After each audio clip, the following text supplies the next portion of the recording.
దాని తర్వాత Sridevi drama company. దాని తర్వాత శ్రీదేవి డ్రామా కంపెనీ.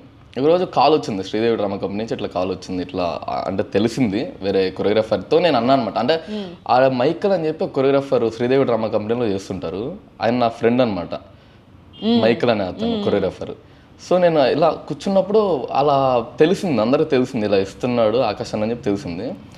సిట్టింగ్లో కూర్చున్నప్పుడు నారు మాట్లాడుకుంటున్నప్పుడు ఇలా వచ్చింది అనగానే ఆయన ఎట్లా కొరియోగ్రాఫర్ చేస్తున్నాడు కదా, ఇది మనం శ్రీదేవి డ్రామా కంపెనీ నుంచి చేద్దాము, ఇది కాన్సెప్ట్ వైజ్ తీసుకొని చేద్దాము, బాగుంది ఇది, ఆకాశాన్ని వస్తానంటే చేద్దాం అంటే తప్పకుండా అని చెప్పి నేను ఆకాశాన్ని అడిగాను అనమాట, నేను ఇట్లా చేస్తున్నారు మీరు వస్తే బాగుంటుంది అని చెప్పాను అనమాట.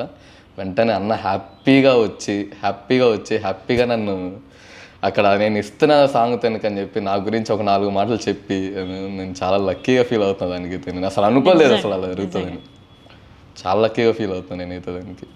ఇప్పటికి కూడా అసలు నేను పెట్టినది అసలు జరిగిందా ఇదనే డైనమోలో ఉన్నా నేను. ఇంకా ఆయన ఆ హీరో వచ్చి నా గురించి ఆ స్టేజ్ మీద అలా చెప్పడం అనేది నాకు నిజంగా చాలా లక్కీగా అనిపించింది.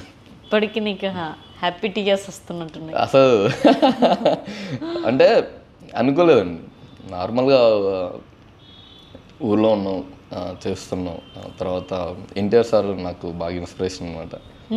అప్పుడు అంటే నేను జనతా గ్యారేజ్ మూవీ, ఆయన ప్రతి మూవీ ఫ్యాన్ షోకి వెళ్ళాల్సిందే. నేను జనతా గ్యారేజ్ మూవీకి వెళ్ళాను అనమాట. వెళ్ళి నేను యాపిల్ బ్యూటీ సాంగ్ ఉంటుంది, apple beauty song Shekhar master చేశారు. అప్పటి వరకు ఎన్టీఆర్ సార్ చేసిన డ్యాన్స్లు ఒకలా ఉంటాయి, ఆ సాంగ్ చాలా స్టైలిష్గా ఉంటుంది. చూడగానే నేను ఎందుకో లోపల అనిపించింది డ్యాన్సర్ అవ్వాలి అనిపించింది. అప్పుడు డిప్లొమాలో ఉన్నా నేను.